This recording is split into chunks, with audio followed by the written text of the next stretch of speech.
জয়, বড় মার জয়। আজকে আমি চলে গেলাম বড় মার কাছে তোমাদের সকাল সকাল বড় মার দর্শন করাতে।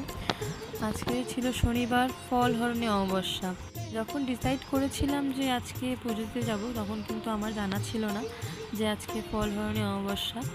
যাই হোক, আমি যখন গেলাম মানে সকালবেলায় জানলাম ফোন কাটতে কাটতে যে আজকে ফল হরণে অমাবস্যা। তো আমি আর আমার হাজব্যান্ড দুজনে মিলে বেশ ভালো দিনই পুজোতে যাচ্ছি। ও বাইক রাইডিং করেই যাবে বললো, ট্রেনে যাবে না।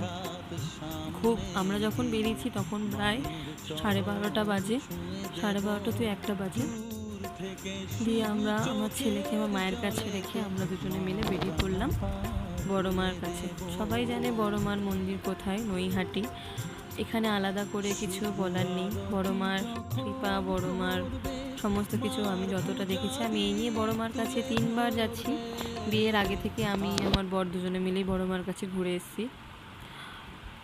আমরা যখন বিয়ে হয়, যখন আমি ফার্স্ট বড় মার কাছে গিয়েছিলাম, তখন যারা জানে মন্দিরটা এরকম ছিল না, তখন ছোট্ট মন্দির ছিল। তবে এই সবে থেকে পাথরের মন্দিরটা হয়েছে, তবে থেকেই এত ভিড় অর্চনা হচ্ছে। কুষ্টি পাথরের মূর্তিটা হওয়ার কারণেই এত ভিড় হয়ে গেছে। আগে কিন্তু এত ভিড় বা এত জনপ্রিয়তা ছিল না। তখন শান্তিপূর্ণভাবে আমরা বেশ খালি খালিতে গিয়েই পুজো দিয়ে আসতাম। আমি একটা ভিডিও অবশ্যই দেবো পুরনো মন্দিরের।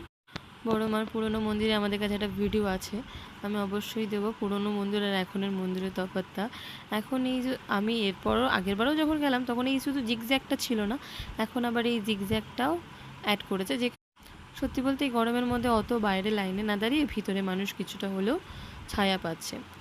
অবশেষে মায়ের কাছে এলাম, মায়ের দর্শন পেলাম। কতটা জার্নি করে এই গরমের মধ্যে একটা শান্তি। অবশ্য আমরা পৌঁছাই তখন ডালা দেওয়া বন্ধ হয়ে গেছিলো। সকাল থেকে পুরো উপোস ছিলাম, নির্জলা, মনটা খারাপ হয়ে গেছিলো। তো একজন এসে বলল যে নাও, এই ডালাটা দিয়ে পুজো দিয়ে দাও। সে লুকিয়ে লুকিয়ে আমাদেরকে ডালা বিক্রি করেছিল, ধন্যবাদ তাকে। যে অ্যাটলিস্ট এত দূরে এসেও আমি খালি হাতে মার কাছ থেকে ফিরে যাইনি। মা অবশ্য কাউকেই খালি হাতে ফেরাননি। আমি যতবার গেছি মায়ের কাছে, সত্যি কথা আমি খালি হাতে ফিরিনি। তো সকলের ভিডিও যদি ভালো লাগে তো জয় বড় মা, জয় বড় মা একবার কমেন্টে লিখে যেও। সকলের ভালো হোক। ভিডিওটা ভালো লাগলে অবশ্য লাইক, কমেন্ট, শেয়ার কিন্তু করো, আর সাবস্ক্রাইব করতে ভুলো না। ধন্যবাদ।